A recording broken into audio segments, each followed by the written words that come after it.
तो आपने सभी के दावे देखे और सभी ये दावा कर रहे हैं कि हम ही जीत रहे हैं, हम ही जीत रहे हैं। खैर, कल नतीजे सामने आ जाएंगे। हमारे साथ कुछ मेहमान जुड़े हुए हैं, आपका तारुफ करा देते हैं। ऋतु चौधरी जी हैं, कांग्रेस के प्रवक्ता हैं। राकेश सिंह जी हैं, भारतीय जनता पार्टी के प्रवक्ता हैं। और अनिल गर्ग जी जुड़े हुए हैं, राजनीतिक विश्लेषक हैं। मनप्रीत कौर जी हैं, राजनीतिक विश्लेषक हैं। आप सभी मेहमानों का बहुत बहुत स्वागत है जगह 24/7 न्यूज़ पर। राकेश सिंह जी, शुरुआत आपसे ही करेंगे। अगर तेलंगाना और छत्तीसगढ़ का हम जिक्र करें तो एग्जिट पोल में साफ कांग्रेस को फायदा मिलता नजर आ रहा है, जबकि राजस्थान और मध्य प्रदेश में कड़ी टक्कर नजर आ रही है। मिजोरम में खैर आपका बहुत ज़्यादा मुझे समझ नहीं आ रहा है, क्योंकि एक दो सीटें भी, अगर लास्ट टाइम एक सीटें थी, इस बार भी आप दावा कर रहे हैं कि एक दो सीटें आ जाएंगी। देखिए वहाँ क्या होता है। तो अगर ऐसे में अगर देखें एग्जिट पोल के जो नतीजे, जो आंकड़े आ रहे हैं, तब तो भारतीय जनता पार्टी से कहीं ना कहीं आगे निकलती नजर आ रही कांग्रेस।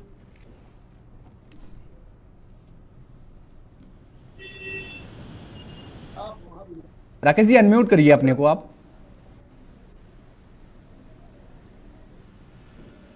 हेलो जी, आप बोलिए। आवाज देखिए, रुझान तो है एग्जिट पोल के वही बता रहे हैं कि कांग्रेस की लोकप्रियता और उनको पसंद करने वालों में बहुत तेजी से गिरावट हुई है। अगर छत्तीसगढ़ अगर 39 पे 46 पे पहुंच रही है मैक्सिमम बीजेपी, तो 2-4 का अंतर नहीं होता है। इसका मतलब कि वहां की जनता ने मन बना लिया है कि भूपेश बघेल की सरकार को हटाना है और बीजेपी को लाना है। ऐसा नहीं होता कि 4 सीटों पर जाके जनता रोक देगी कि नहीं बस इतने पे ही रहना है। अगर रुझान दिखा रहे हैं कि बीजेपी बढ़ रही है, तो बॉर्डर पे जाके नहीं बढ़ रही है। इसका मतलब है कि बीजेपी की सरकार छत्तीसगढ़ में बढ़ रही है। यही हाल राजस्थान का है। और दूसरा, अगर 10% महिलाओं की पसंद में बीजेपी आगे निकल रही है, तो स्वाभाविक रूप से ये तो 135-40 कोई लड़ाई ही नहीं है मध्य प्रदेश में। तो राजस्थान, छत्तीसगढ़ और मध्य प्रदेश में बीजेपी पूर्ण बहुमत के साथ आ रही है और दोनों जगह तेलंगाना और मिजोरम में एनडीए की सरकार बनेगी, ऐसा मुझे विश्वास है। चलिए, आप तेलंगाना और मिजोरम में भी एनडीए की सरकार का दावा कर रहे हैं। खैर ठीक है, वो तो बात मैंने पहले भी कई चर्चाओं में कहा है कि केसीआर का जिक्र करें तो उनके दोनों हाथों में लड्डू हैं। चाहे आप जाइए चाहे वैसी साहब जाएं, उनकी सरकार अगर पूर्ण बहुमत की सरकार, पूर्ण मेजोरिटी की सरकार वहां बनती नजर नहीं आती है कांग्रेस की। तो ऋतु चौधरी जी, बड़ा दावा किया जा रहा है भारतीय जनता पार्टी की तरफ से, और मध्य प्रदेश में जो एंटी इनकम्बेंसी की तमाम तरीके की बातें की जाती थी कांग्रेस की तरफ से, वो सब धराशायी नजर आ रही है। जो एग्जिट पोल नजर आ रहे हैं, भारतीय जनता पार्टी शानदार आगे बढ़त बनाती हुई नजर आ रही है। राजस्थान में तो टक्कर ही है, राजस्थान में भी वही हालात नजर आ रहा है कमोबेश। देखिए, बहुत समय बच्चा कल तक का आप इंतजार कीजिए। कल देखिए, कल जो है जनता का जो है वो स्पष्ट हो जाएगा। एग्जिट पोल काफी हद तक सही है, ऐसा नहीं है कि हम नहीं मान रहे हैं कि एग्जिट पोल, लेकिन प्रमाणित नहीं होते हैं। केवल एक मतलब अगर 50 लोगों से आपने पूछ लिया तो उससे पूरे जो है साइड नहीं होता है। मुझे डबलिंग हो रही है, तो ठीक से मुझे आने दे, तो उसमें जो है कल तक का आपको इंतजार करना पड़ेगा। क्योंकि अगर हम मध्य प्रदेश का देखें तो मध्य प्रदेश में भी लोगों को जो है 18 साल से ये लोग कुछ नहीं कर पाए, और उसके बाद जब बिल्कुल आचार संहिता लग गई और बिल्कुल लास्ट मोमेंट पर जो है घोषणाएं कर रहे हैं और हाथ जोड़ जोड़ कर लोगों से बोल रहे हैं, बाहर से लोगों को लड़ाने के लिए बाहर से लाया जा रहा है, मतलब केंद्रीय मंत्रियों को लड़ाया जा रहा है, सांसदों को लड़ाया जा रहा है। तो इस बात से स्पष्ट है कि ऋतु जी, यही तो भारतीय जनता पार्टी की रणनीति है, राज्य को जीतने के लिए यही तो रणनीति है उनकी।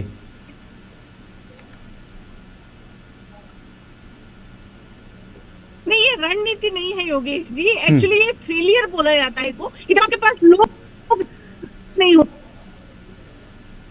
होते या स्टेट लीडरशिप आप पर यही, आप ये हम स्टेट में हार रहे हैं, तब आपको इतने कदार लोगों की जरूरत पड़ती है। कम से कम असेंबली इलेक्शन तो कम से कम जीत ही जाएंगे और हमें इस चीज की बढ़त मिलेगी। और क्योंकि इतने बड़े बड़े लोगों को लड़वा रहे हैं, तो इससे जो है जनता के मूड पर थोड़ा असर पड़े। लेकिन ये बिल्कुल जो है जनता के मूड पर इस चीज का कोई असर नहीं पड़ने वाला है, क्योंकि जनता पहले ही इनके कुकर्मों से परेशान है। जान लीजिए कि कितना इनके जो है नरेंद्र मोदी के लड़के का देख लीजिए, चाहे कितने करोड़ों की रिश्वत में तमाम जो है इनके घोटाले देख लीजिए,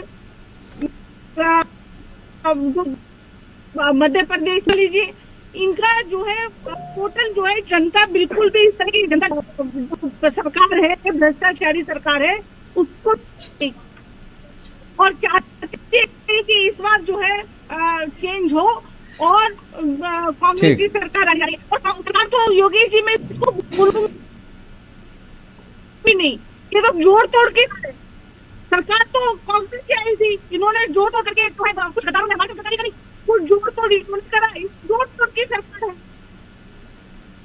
मतलब इस बार आप दावा कर रही हैं। चलिए ठीक है, बहुत कम वक्त बचा हुआ है ऋतु जी, कल नतीजे सामने आ जाएंगे, पता चल जाएगा। अनिल गर्ग जी, जोड़ तोड़ के राजनीति तो खैर कोई नई बात नहीं है, लंबे अरसे से चली आ रही है, लेकिन अगर हम नतीजों पर जिक्र करें, एग्जिट पोल पर जिक्र करें, तो सभी राजनीतिक दल मान भी रहे हैं और उनके गले से भी नहीं उतर रहा है।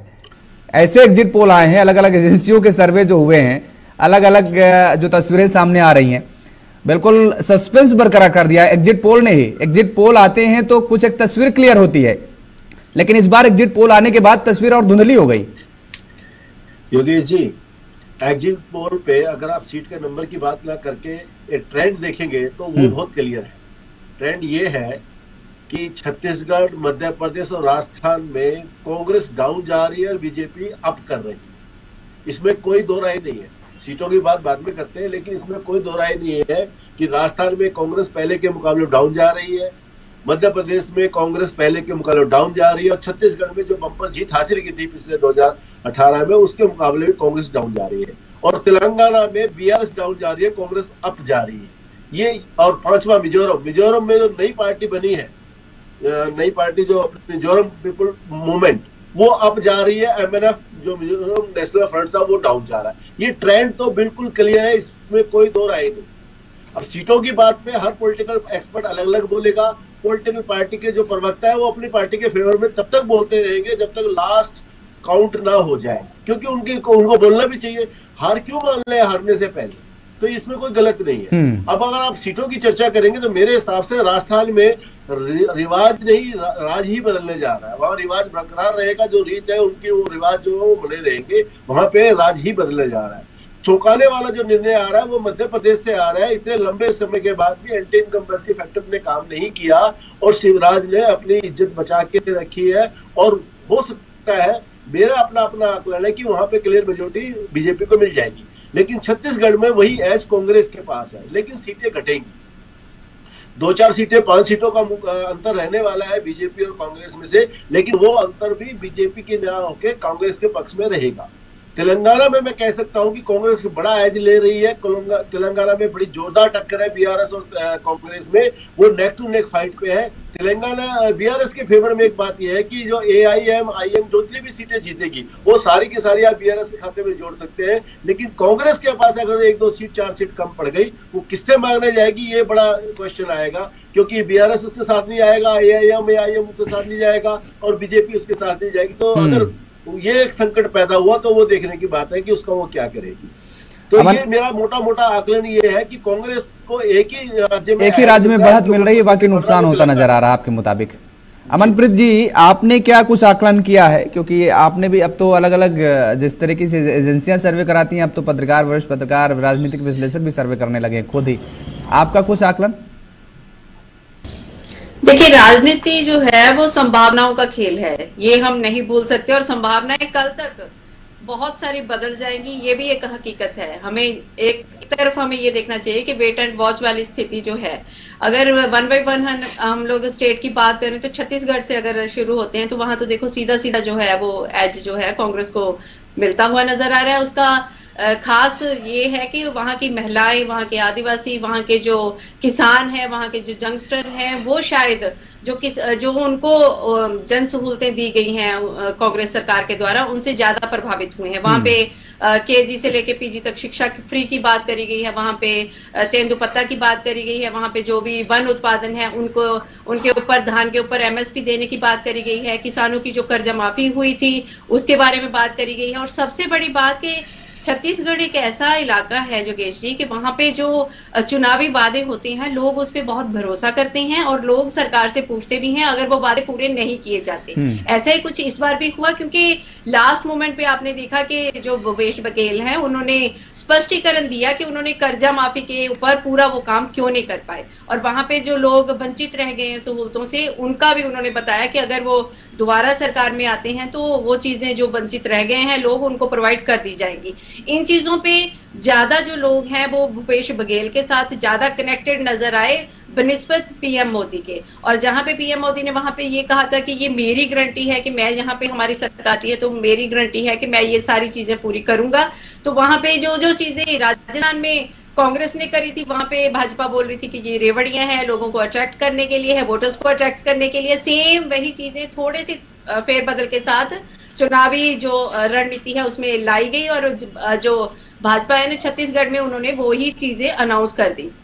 पर लोगों को उनके मुकाबले जो कांग्रेस के सीएम थे जिनका वो देख चुके थे राज्यकाल उसके ऊपर ज्यादा भरोसा आया और इसी हिसाब से लोग उनके साथ ज्यादा जुड़े हुए नजर आए। बात करते हैं मध्य प्रदेश की। मध्य प्रदेश में हम लोग कहने को ये कह सकते हैं कि अगर 15 महीने कमलनाथ सरकार को छोड़ दिया जाए तो कम से कम 18-20 साल जो है वो भाजपा की सरकार रही है। इस हिसाब से तो जो शिवराज सिंह चौहान है उनके प्रति जो एंटी इनकन्वेंसी है बहुत ज्यादा होनी चाहिए। पर क्योंकि लास्ट मोमेंट पे उन्होंने जो लाडली योजना है जिसके अंतर्गत वो जो महिलाएं हैं उनके खातों में उन्होंने डायरेक्ट पैसे जो है वो ट्रांसफर किए हैं उसका बहुत बड़ा प्रभाव पड़ा है। इसी हिसाब से वो महिला वोटर्स को साधने में कामयाब हुए हैं। मुझे लगता है अगर भाजपा मध्य प्रदेश में आती है तो उसके पीछे सीधा सीधा जो है कारण यही होगा कि वहां पे महिलाएं जो है वो संतुष्ट हो गई हैं, उनको सिलेंडर की बात करी गई है, उनके साथ उनके खातों में पैसे आ गए हैं। तो वो वहां पे इतनी एंटी इनकन्वेंसी होने के बावजूद भी वहां पे भाजपा का जो आ रही है कि 2/3 वोट मतलब सीटों के साथ वो जीत जाएगी जो आपका ये सर्वे कह रहा है उसके अकॉर्डिंग मैं बात कर रही हूँ। फिर बात करेंगे हम राजस्थान की। राजस्थान में है कि राज बदलेगा या रिवाज बदलेगा। वहां पे भी यही है कि अशोक गहलोत ने पूरा जोर लगा दिया महिलाओं को साधने के लिए। उन्होंने महिलाओं के लिए बहुत सारी जो जन सहूलतें हैं उनका अनाउंसमेंट करा। उन्होंने सिलेंडर 400 रुपए की बात करी। खास करके उन्होंने जो चिरंजीव योजना उनकी है जो अभी वो 25 लाख लोगों को दे रहे थे, 25 लाख फ्री दे रहे थे। अभी उन्होंने बोला कि अगर नेक्स्ट टाइम उनकी सरकार आती है तो वो 25 लाख से उसका जो पैसे हैं वो बढ़ा के 50 लाख कर देंगे। तो सबसे ज्यादा जो चिरंजीव फैक्टर है वो वहां पे काम आया है लोगों को साधने के लिए। उसके साथ ही उन्होंने जो एंटी इनकन्वेंसी अगर राजस्थान में है अभी तो लोकल विधायकों को छोड़ के जो सीएम गहलोत हैं उनके अगेंस्ट लोग ज्यादा खड़े हुए नजर नहीं आए, उनको लोग पसंद करते हैं। पर क्योंकि सचिन पायलट के साथ उनका जो 36 का आंकड़ा रहा है 4-5 साल उसी में वो उलझे रहे हैं उसके कारण वहां पे कांग्रेस भुगतते हुए नजर आ रही है कि हो सकता है कि उस चीज का जो भाजपा है वो फायदा उठा ले और वहां पे जीत भाजपा को मिल जाए। पर वैसे अगर सहूलतों की बात करें तो वहां पे भी लोग जो हैं वो जो कांग्रेस की सरकार थी उससे ज्यादातर खुश थे। पर एक है कि वहां पे जाति की राजनीति बहुत चलती है। लॉ एंड ऑर्डर को लेकर के भी तो गहलोत सरकार कहीं ना कहीं घिरती ही नजर आई पूरे। जी बिल्कुल बिल्कुल, क्योंकि उनके ऊपर भ्रष्टाचार को लेके और जो पेपर लीक का मामला आया है उसके उन दोनों चीजों को लेके तो उनको लोग घेरते ही नजर आए। और महिला सुरक्षा की अगर बात करे जाए तो महिला सुरक्षा के नाम पे भी मुझे लगता है कि लोग वहां से गहलोत सरकार से नाराज बिल्कुल नाराज ही हैं। उसके बाद हम अगर बात करते हैं तेलंगाना की तो तेलंगाना में तो देखिए बीआरएस है वो तो भाजपा की बी टीम ही मानी जाती है। वहां पे असदुद्दीन ओवैसी ने भी पूरे भारत में जब कहीं चुनाव होते हैं तो बहुत सारे उम्मीदवार वो खड़े करते हैं पर वहां पे सिर्फ उन्होंने 119 में से सिर्फ 9 उम्मीदवार खड़े करे हैं। तो लोग ये भी बोलते हैं कि वो भी भाजपा की बी टीम है। उस हिसाब से ऐसा लगता है कि भाजपा ने शायद इसीलिए वहां पे हथियार डाल दिए कि अगर बीआरएस भी जीती है तो जीत तो इनडायरेक्टली भाजपा की ही है।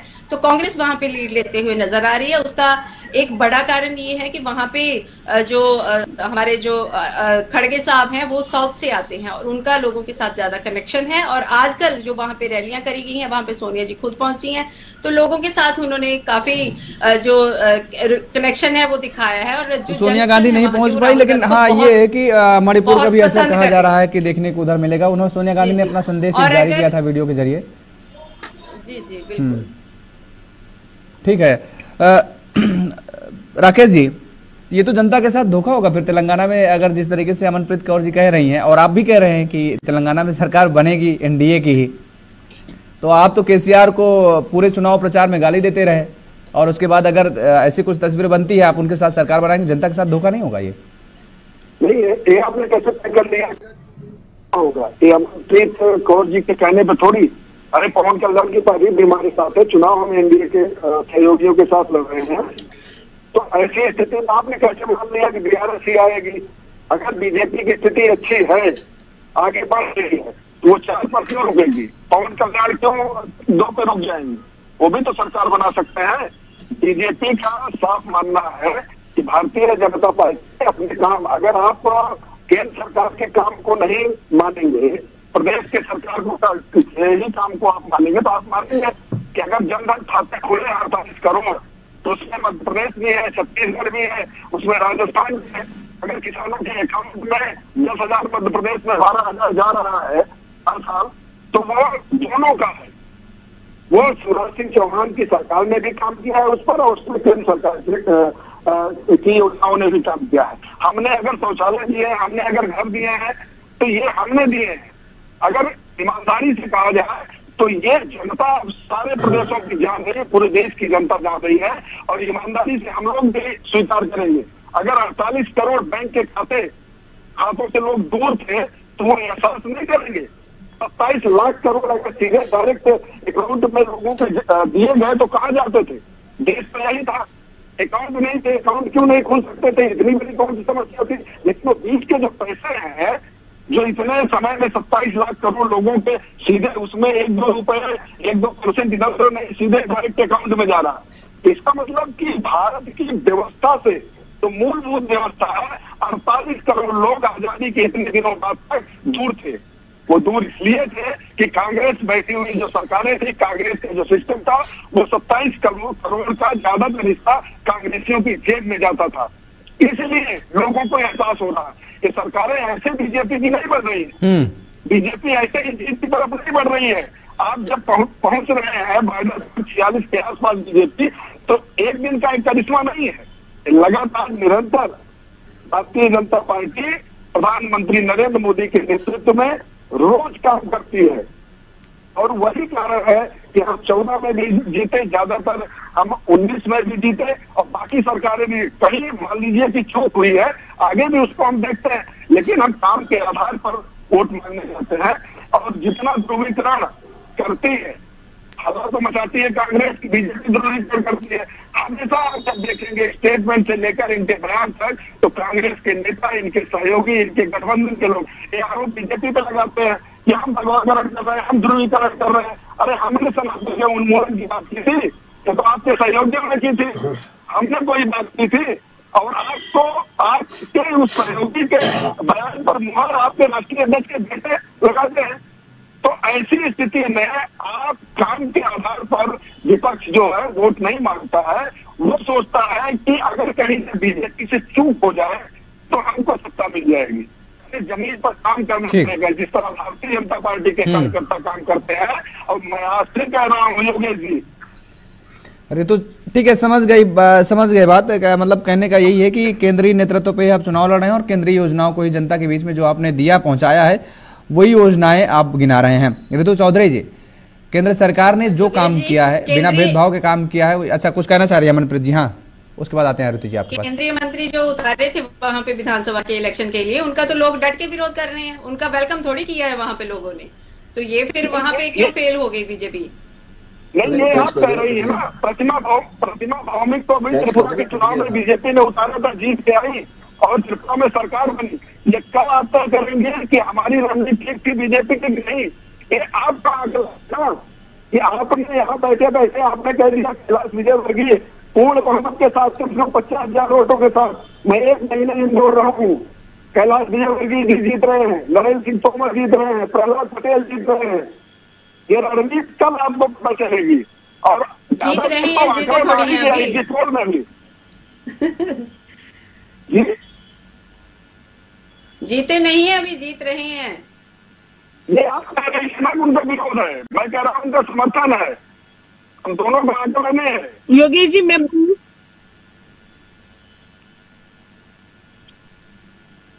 बड़ा दावा किया जा रहा है, क्या कुछ कहेंगे आप? योगी जी मैं बोलूं? हाँ आप बोलिए। देखिए ये बात बिल्कुल अभी स्पष्ट हो चुकी है कि जो भाजपा है, भाजपा में भी बहुत जबरदस्त घमासान मचा हुआ है।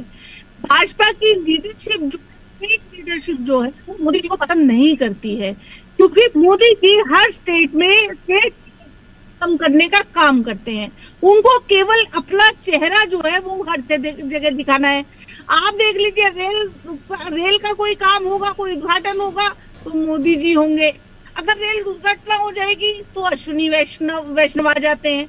जब जीत रही है बीजेपी तो मोदी जी का चेहरा आता है। जब हार रही है तो नड्डा जी को खड़ा कर देते हैं। जब तेजस का जब सवारी करनी होती है तब जो है मोदी जी पहुंच जाते हैं। और लेकिन जब चाइना जो कब्जा करता है तब राजनाथ जी स्क्रीन पर आ जाते हैं। तो तमाम जितने भी मंत्री है, तमाम इनके सांसद है, तमाम इनकी स्टेट लीडरशिप है, वो मोदी जी से परेशान है। दूसरी अच्छा नहीं ऋतु जी, लेकिन इसमें दिक्कत समस्या कहाँ होनी चाहिए? कम से कम कोई तो जिम्मेदारी ले रहा है तो भारतीय जनता पार्टी का ही नेता ना, वो कोई भी जिम्मेदारी ले तो रहा है, ऐसा तो नहीं कि जिम्मेदारी से भाग रहा है। आप तो ये कह रही हैं। उस हिसाब से तो आज फिर मोदी जी विदेश दौरे पे चले गए, तो आप रिजल्ट के पहले चले गए। जब रेल दुर्घटना होती है और प्रधानमंत्री के फौरन इस्तीफा मांगे, जब मणिपुर में बेटियों को नंगा घुमाया जाता है तब चीफ मिनिस्टर से बोले कि इस्तीफा दो, ये बेटियां कैसे नंगी घूमी, तुम्हारी फेलियर है, ये तुम कर नहीं पाए। ठीक है, इस तरह से हर स्टेट में जब नरेंद्र तोमर का लड़का रिश्वत लेते हुए पाया जाता है तो क्यों नहीं ईडी उसके दरवाजे पर दस्तक देती है? जब अडानी के काम में जो है मोदी जी का नाम आता है तो संसद में जवाब क्यों नहीं देते हैं? जो है समिति, जो है संसदीय समिति क्यों नहीं जो है गठित की गई? तमाम सवालों के जवाब। और अभी तो और भी अमेरिका में एक बड़ा कांड हो गया, आपको भी पता होगा कि ये जो है इस तरह से जो है भारत की छवि किस तरह से जो है खराब की जा रही है वैश्विक स्तर पर भाजपा के द्वारा। तो भाजपा का केवल और केवल जो एक एजेंडा है कि उद्योगपतियों की सेवा करनी है, उद्योगपतियों को बड़ा उद्योगपति बनाना है, गरीबों को और ज्यादा गरीब करना है। और ये बात आज जनता को समझ में आ चुकी है। जनता को एक ऐसा व्यक्ति जो है पीएम के तौर पे चाहिए जो उनके बीच में खड़ा हो, वहां पे जहाँ पे सब्जी मंडी है वहां पे खड़ा हो, ऑटो वालों के बीच में खड़ा हो, किसानों के बीच में खड़ा हो, छात्रों के बीच में। तो आपको ऐसा कौन सा नेता नजर आ रहा है? खड़ा हुआ हो और वो चेहरा केवल और केवल राहुल गांधी जी का है, जिस पर आज केवल विश्वास जो बात करके चल रही है। राहुल जी की एक बात को आज गारंटी सकता जा रहा है। मोदी जी की किसी भी बात पर कोई जनता विश्वास नहीं करती है। बोलेंगे तो जुमला है, मोदी जी बोल रहे हैं तो ऑफकोर्स जुमला ही होगा। लेकिन अगर राहुल गांधी ने किसी बात पर वादा अनिल जी आ रहे हैं किया है या राहुल गांधी ने कोई बात बोली है तो जरूर वो पूरी होगी। अब जो है राहुल गांधी ने जातीय जनता के बारे में बोला कि जितनी जितनी हिस्सेदारी है उसको उतनी मर्यादा नहीं देनी चाहिए, और भाजपा के पेट में दर्द शुरू हो जाता है। और तब से भाजपा के पेट में दर्द शुरू हो, जात पात की और धर्म की राजनीति। चलिए ठीक है, जवाब ले लेते हैं ऋतु जी, जवाब ले लेते हैं। भारत में तो कोई जाति है ही नहीं, यहाँ पे तो कोई जात है। राकेश जी जवाब देना चाह रहे हैं। राकेश जी आप बोलिए, उसके बाद अनिल जी के पास आते हैं। ऋतु जी को दिक्कत हो रही है कि हर जगह मोदी जी का चेहरा, मोदी जी का। अरे ऋतु जी, हमारे राकेश सिंह में और में अपने यहाँ प्रारंभ और पूर्व जन्म का भी संस्कार माना जाता। अरे हमारे यहाँ प्रारंभ था कि हमको एक आपको चेहरा भी उनके नेतृत्व में काम। अरे आपका दुर्भाग्य है कि आपको राहुल गांधी मिले, आपको चेहरा नहीं दिखा पा रही है, उनकी रैली नहीं करवा पा रही है। आपको समस्या मोदी जी के चेहरे से ही। अरे हमारा सौभाग्य है कि मोदी जी हमारे नेता मिले। ये प्रारब्ध का भी कुछ खेल होता है। आपका प्रारब्ध है कि आपको राहुल गांधी मिले, तो थोड़ा अच्छा कर्म कर लोगी तो अगली बार फिर मोदी जी जैसा नेता आपको मिलेंगे।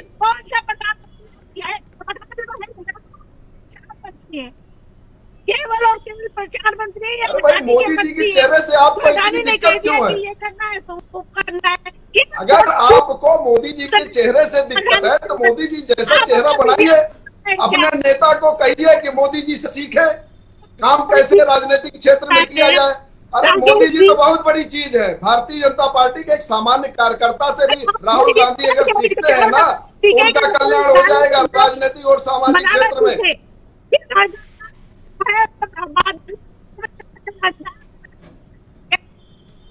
सीखे मोदी जी से भी है।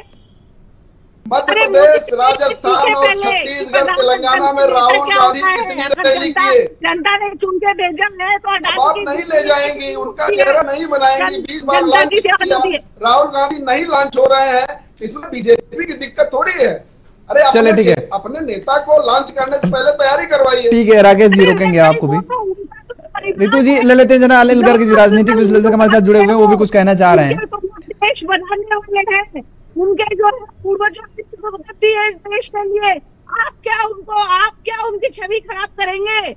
आपने हजारों करोड़ रुपए खर्च कर दिया, तब भी आज जनता जो है लाखों की संख्या में हमारी जरूरत ही नहीं है, पीछे चलती है। अपनी छवि को बनाना बिगाड़ना है उनके हाथ में खुद है।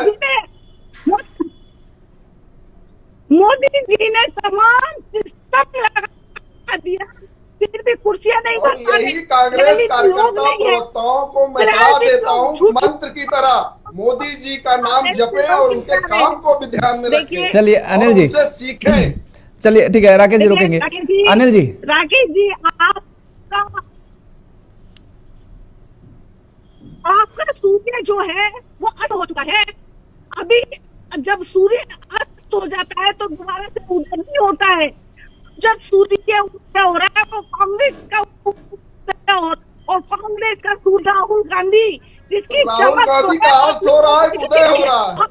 इसी उम्मीद में आप 20 साल से राहुल गांधी को लिए। रितु जी एक सेकंड रुकिए, आप रोकेंगे जरा आपको। रितु जी आपको रोकेंगे, राकेश जी आपको भी रोकेंगे। राकेश जी आप भी रुकिए जरा, दोनों लोग रुकिए, दोनों मेहमान रुकिए जरा।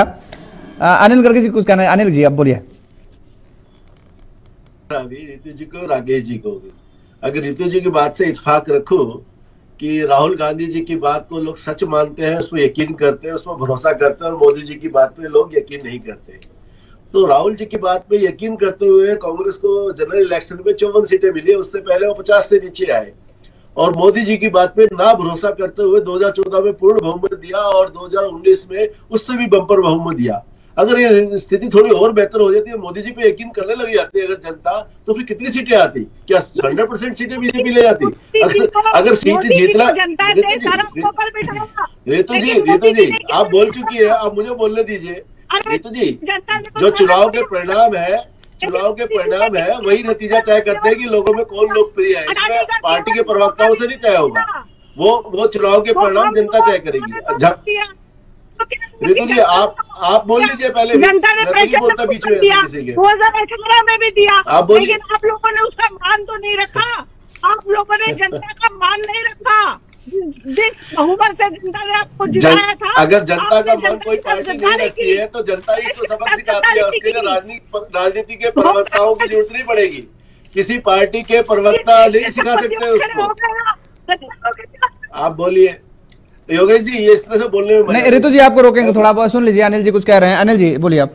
मेरा ये कहना है योगेश जी कि पार्टी जनता किस पे विश्वास करती है, किस पे नहीं विश्वास करती। जब जनता को तय करने को मौका मिलता है, चाहे वो असेंबली इलेक्शन हो, चाहे वो जनरल इलेक्शन हो, तो पता लगता है कि पार्टी किस पे विश्वास करती है, जनता किस पे विश्वास करती है। 2014 और 2019 के चुनाव परिणामों ने तय किया है कि देश की जनता जनरल इलेक्शन में मोदी जी पे विश्वास करती है, उन पे भरोसा करती है। 2014 से 2019 का मैंडेट उनको और भी ज्यादा मिला था। अब अगर हम इसकी स्टेट इलेक्शन की बात करें, असेंबली इलेक्शन की बात करें, मोदी जी चाहे किसी भी राज्य में प्रचार करने जाए, राहुल जी किसी भी राज्य में प्रचार करने जाए, लेकिन वहां की जनता अपने राज्य की जरूरत को देखते हुए, अपने राज्य की जो वहां की राजनीतिक पार्टी के जो नेता है, उस किसी भी पार्टी के, उनको ध्यान में रखते हुए वोट करती है। चाहे वो उसको बीजेपी को फायदा मिले या नुकसान, कांग्रेस को फायदा मिले या नुकसान, मैं उसकी बात नहीं करता। मैंने अभी भी बताया कि अभी इस सारी चीजों में तेलंगाना में कांग्रेस को एज मिल रहा है। कांग्रेस बहुत अच्छे पिछली बार के मुकाबले बहुत आगे जा रही है, और इतनी आगे भी जा सकती है, उसको पूर्ण बहुमत भी मिल सकता है। बाकी जगह तीनों राज्यों में कांग्रेस को डाउन जा रहा है। छत्तीसगढ़ में मुकाबला नेक टू नेक हो सकता है, वो बहुमत मिल भी जाए, लेकिन बहुमत पहले जैसा नहीं होगा। पहले 3/4 बहुमत से जीते थे, अब साधारण बहुमत मिल भी सकता है, नहीं भी मिल सकता। और राजस्थान मध्य प्रदेश में 100% बीजेपी को एज है, तो ये जनता तय कर रही है। ठीक है, जनता तय करेगी, कल नतीजे आ जाएंगे और बहुमत होता है। अनिल जी मुझे लगता है कि वो चाहे छत्तीसगढ़ भी गए, हाँ, जबरदस्त बहुमत तरीके दूसरी तरीके से आया, 2 सीटें भी अगर बढ़ के आती हैं तो बहुमत के पार होती है तो इनफ है। योगेश जी 10 सेकंड, हाँ योगेश जी 10 सेकंड बोलिए। मेरे साथी अमनप्रीत जी की बात बाकी मेरे बातों से मैच करें, एक बात से डिफर है। इन्होंने कहा बीआरएस बीजेपी की बी टीम है।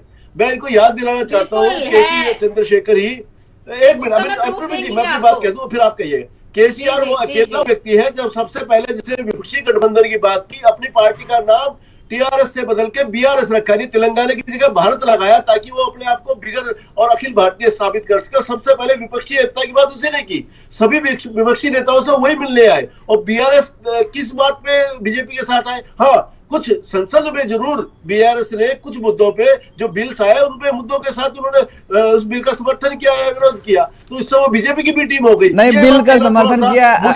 अनिल जी राकेश जी जुड़े हुए हैं, वो खुद ही कह रहे हैं कि अगर सरकार एनडीए की बनेगी कैसे भी बने, अब इसके आगे ऑप्शन क्या है? आप ही समझिए, कांग्रेस के साथ गठबंधन कर नहीं सकती बीजेपी, ऐसा तो नहीं कांग्रेस के साथ चली जाएगी। राकेश जी एनडीए के प्रवक्ता है, बीजेपी के प्रवक्ता, ये कहेंगे, लेकिन मैं दावे से कह सकता हूँ कि वहां सरकार एनडीए की नहीं बनेगी। हाँ, तो कांग्रेस की बनेगी या बीआरएस की बनेगी। चलिए किसकी, मतलब उनका कहने का मतलब यही तात्पर्य यही था, एनडीए का मतलब यही है कि बीआरएस की भी बनती है तो वो अगर पूर्व मेजोरिटी से नहीं आती है, अगर सहयोग देने वाली स्थिति, हमने शुरुआती दौर में कहा ना। बीआरएस एनडीए का हिस्सा कहाँ है? आप मेरी बात ही नहीं समझ रहे हैं अनिल जी। अपना मानना है बीआरएस का मतलब एनडीए है। अनिल जी आप मेरी बात ही नहीं, राकेश जी एक सेकंड रुकिए, कंफर्म कर दे, क्लियर कर दे रहा हूं। राकेश जी आपने ये कहा ना कि सरकार दोनों राज्यों में, मिजोरम में और तेलंगाना में एनडीए की बनेगी। मिजोरम में तो एनडीए की सरकार रही है। नहीं, अरे पूरी क्लियर कर दे, अरे तस्वीर क्लियर कर दे रहे हैं, दर्शकों को भी इसमें गलतफहमी नहीं होनी चाहिए। आपने दोनों राज्यों का जिक्र किया, अब एनडीए में वहां बीआरएस नहीं है। समझने वाली ये चीज है कि यदि सरकार नहीं, हमने पहले भी शुरुआती दौर में इसलिए कहा कि बीआरएस के दोनों हाथों में लड्डू, चाहे भारतीय जनता पार्टी के साथ सत्ता में आए, अगर बनानी पड़ गई, पूर्व मेजोरिटी नहीं मिली, या वैसे से आपके साथ बनाने पड़ा तो बना लेंगे। योगेश जी पवन कल्याण एनडीए के साथ नहीं लड़ रहे हैं क्या चुनाव? चलिए ठीक है, सत्ता पर कौन काबिज होता है कल पता चलेगा। फिलहाल समय का अभाव, इसलिए चर्चा को हमें यहीं पर विराम देना पड़ा है। आप सभी मेहमानों को बहुत बहुत शुक्रिया, बहुत बहुत धन्यवाद समय देने के लिए। तो लगातार जिस तरीके से घमासान मचा हुआ है, लेकिन कल ये घमासान थमता नजर आएगा और कल नतीजे साफ हो जाएंगे कि किस राज्य में कौन सत्ता पर काबिज हो रहा है। मेरे साथ फिलहाल इतने खबरों के लिए आप देखते रहिए J24/7 न्यूज़।